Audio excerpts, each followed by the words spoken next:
অবশেষে গোল্ডফিশের ডিম থেকে বাচ্চাগুলো সব ফুটেছে। তোমাদের দেখানোর চেষ্টা করছি। এর মধ্যে ভালো করে দেখলে তোমরা দেখতে পারবে আশা করি। ছোট ছোট, একদমই ছোট লার্ভার বাচ্চার মতোই বাচ্চা হয়েছে। তো প্রথমে আমি একটি চামচ দিয়ে ধরার চেষ্টা করছিলাম, কিন্তু সমস্যা হচ্ছিল, তাই ভাবলাম নর্মালভাবে ভিডিও করে দেখাই। বন্ধুরা, আশা করি তোমরা দেখতেই পাচ্ছ। দেখো কত বাচ্চা হয়েছে, প্রচুর পরিমাণে বাচ্চা, একদমই ছোট ছোট, জাস্ট ডিমটা ফুটে বার হয়েছে। তবে প্রচুর বাচ্চা হয়েছে, 300-400 পিস কমপক্ষে হবে। গামলার গায়ে এগুলো লেগে লেগে আছে। এগুলো এখনও একটু দুর্বল আছে, কাল খেতে দিইনি, তবে আজ অল্প কিছু খাবার দিয়েছি এদের। তোমাদের এরপরেও আপডেট দেব।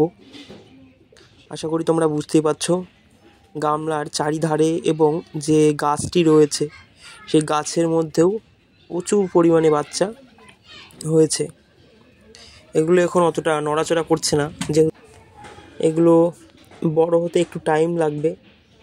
তো এই টাইমে এদের একটু যত্ন নিতে হয়। বেশি খাবার দিলে কিন্তু জল খারাপ হয়ে মারা যেতে পারে, তাই আমি অল্প পরিমাণে কিছু খাবার এদের দিয়েছি।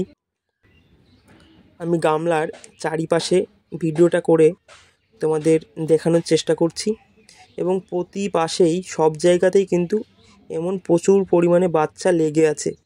তো আশা করি তোমরা একটা অনুমান করতেই পারছো যে কতগুলো বাচ্চা হতে পারে। আর এটি কিন্তু একটি গোল্ডফিশের থেকে হয়েছে, অর্থাৎ একটা গোল্ডফিশের ডিম থেকে এতগুলো বাচ্চা হয়েছে। তাহলে বুঝতেই পারছো, কেউ যদি 2-3টে গোল্ডফিশের বাচ্চা তুলতে পারে, তাহলে কমপক্ষে 1000 পিস বাচ্চা কিন্তু হ্যাচ হবে এবং বড় হবে।